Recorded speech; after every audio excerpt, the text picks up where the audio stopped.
I'd throw a knife. So he just looked in disgust, shook his head. The deer is like, he picked up that knife and he's like, this boy. And that was the end of that old deer. And then they tried to make me get his guts out and watch the pea sack. And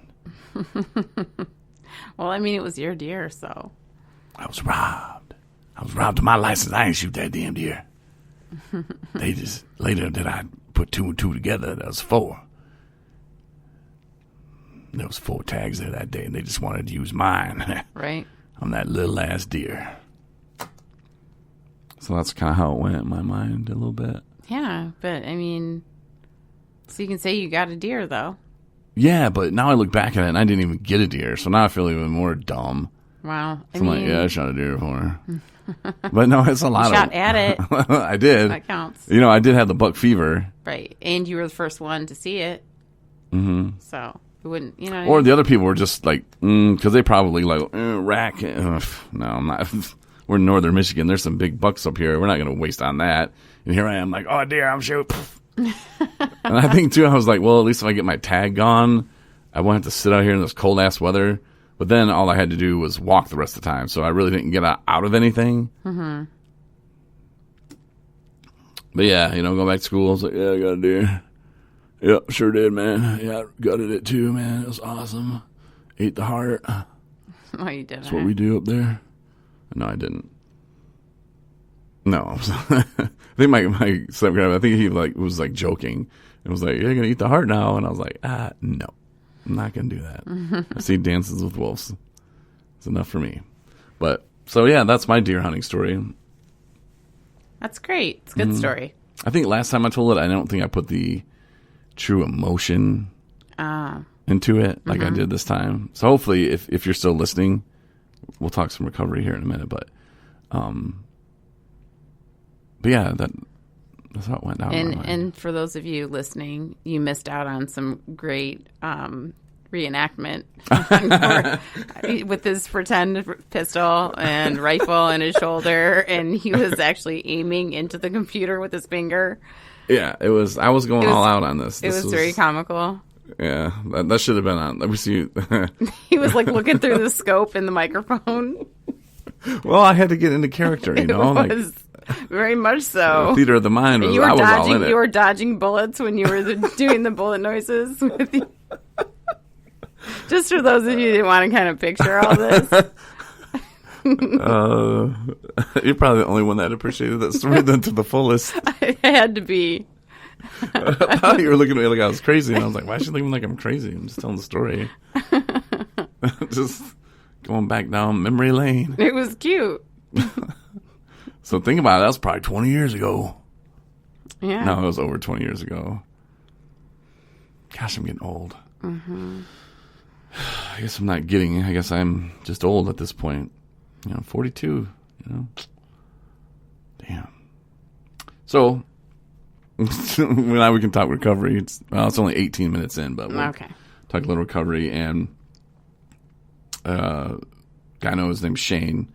Was like, hey, you know, someone I know could use, you know, a little help, and you mind if, you know, they reach out and maybe you guys can help with the transport? I know you guys do that. And I was like, yeah, sure.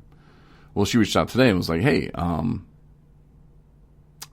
ready. You know, I want to not live like this anymore. Mm-hmm. And, you know, she knows Shane has turned it around, and Shane's is doing great. And some people, they don't get jealous, but they like, I want some of that. You know, I want that. Mm-hmm. I want to be like that, where I'm not depending on this alcohol every time, you know, all the time. And so he's kind of been an inspiration for her. And so she reached out and was like, hey, what do I do? And again, most people think, all right, I'm ready to go to treatment right now. Let's go. Let's call up a treatment center. And that's where people will get on Google. And I used to have it on the website, and it kind of sounded like I was not a fan of rehabs, but I was not a fan of Googling rehabs, because they'll get you so frustrated, and you'll just be spinning around and around, and you'll get some agency that is not even affiliated with the treatment center that you're trying to get a hold of, and it can be not fun. So unfortunately, it's really not that easy of a process sometimes, but don't, I can't tell you not to get frustrated because you probably will, but just don't lose sight of the end game of what you want. You want to go to treatment, people can make that happen, but there's just some things you got to follow. Now, if you have private insurance, it's a little easier sometimes, but call your insurance company and say, look, I want to go to treatment. What do I do? And they'll give you a list and kind of go from there. You also should make it really clear off the get-go. Doesn't matter, even though the insurance company is going to give you more information, just let them know, like, I'm ready right now to get into, get into treatment as soon as possible. What's available, or where can you direct me to?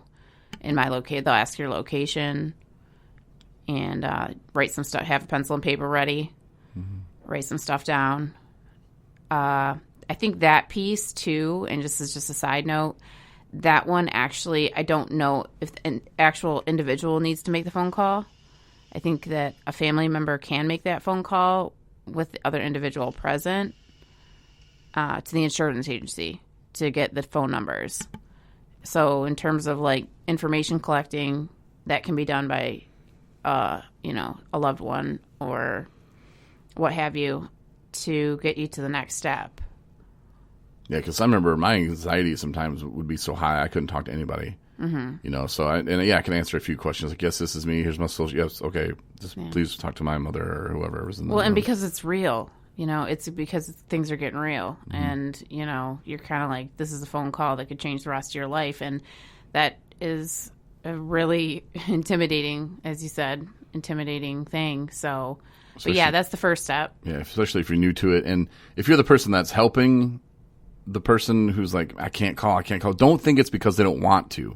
Just know that, there's a lot of emotions going on there, and they might not mentally be in a place where they can call. So just don't think that they're not wanting it. Just know that it's harder than what it seems. Yeah. And another common thing is lots of times you'll get in conversations and the individual will, you'll talk things out, and they'll come to that point where they're admitting that they need help.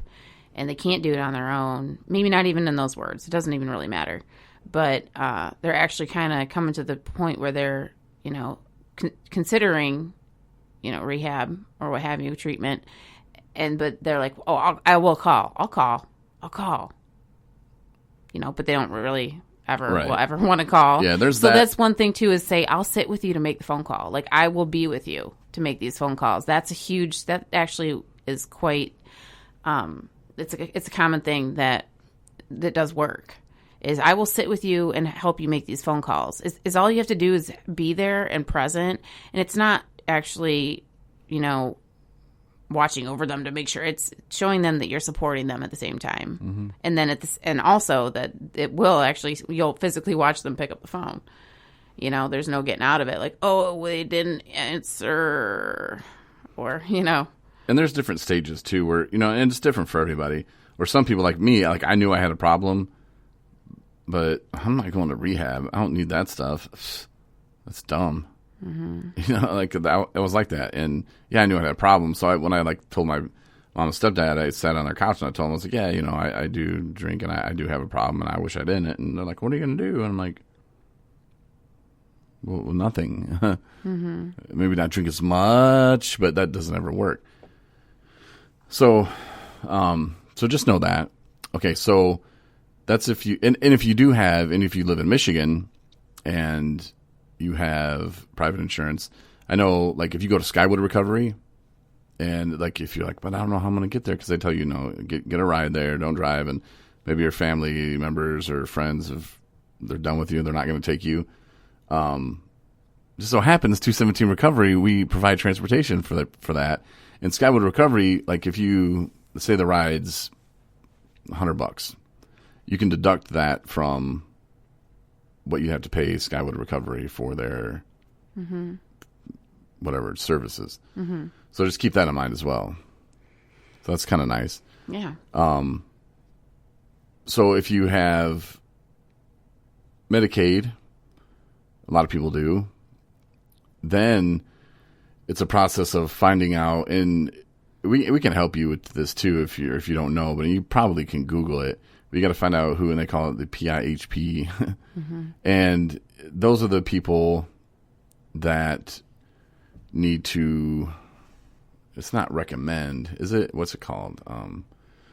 They basically direct you to. Yeah, but they have to do an assessment there, and they have to. Yeah, and that piece actually needs to be done by the client themselves. Yeah, it's not direct. I don't remember what it's something like endorse, or they're the ones that have to go. Yep, you can go, and then you're good to go. Then you can call the treatment center and be like, hey, I got approval. Do you guys have any beds? Mm-hmm. And call the treatment center directly.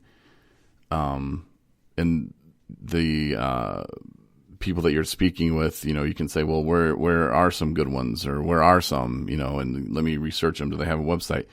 They can probably give you all that info, like in an email even. But just that way you can kind of make a decision for yourself as much as you can, or, if you're the loved one, you can kind of help them kind of make some kind of decision about where they want to go. And again, if the transportation is a problem, talk to them and say, hey, don't you guys work with 217 recovery? Because a lot of them do. And, that saves some people some time and some heartache. And a lot of people don't know. And that's like the lady that I was chatting with today, she kind of needs that service too. And I was like, yeah, absolutely. Mm-hmm. And we actually do work with her PIHP to provide that service for her. So for her to know, it kind of sucks because it's Sunday. Right. And some places just aren't open on Sundays or the weekend. Saving Life start again Monday at 8 a.m., so you can stick it out one more day. And if you can, and that's part of the frustrating part that can really kind of trip people up, because tomorrow they might not, oh, no, I'm thinking different. Right. Yeah. I think another thing that's important to talk about is that there's lots of things. I know, at least for myself, I came up with tons of reasons why I couldn't go to rehab, even though I needed it, and even though I wanted it. I would come up with excuses, if you want to call it that. A lot of people, and it's true, a lot of people as adults, or even if you're not adult, if you're an adolescent, it doesn't matter, you have responsibilities. You may have and be fine at your job that you're working at now. Many people have children, families. There are things that pets, I don't know, what have you. There are things that, that you need to, a deal that you need to actually confront these individuals or these situations and let them know that, that treatment is important and it's something that you need. And they'll understand, because if it's something that you need and it's going to get you back on track, you're going to be grateful that you got things taken care of and actually went and sought help. Very rarely do employers, say we're gonna fire you. It does happen, but very rarely. Yeah, and you can do the whole medical thing. It is. It's a medical leave. It's a medical leave. You don't have to tell them anything. Absolutely. That's very true. Good point.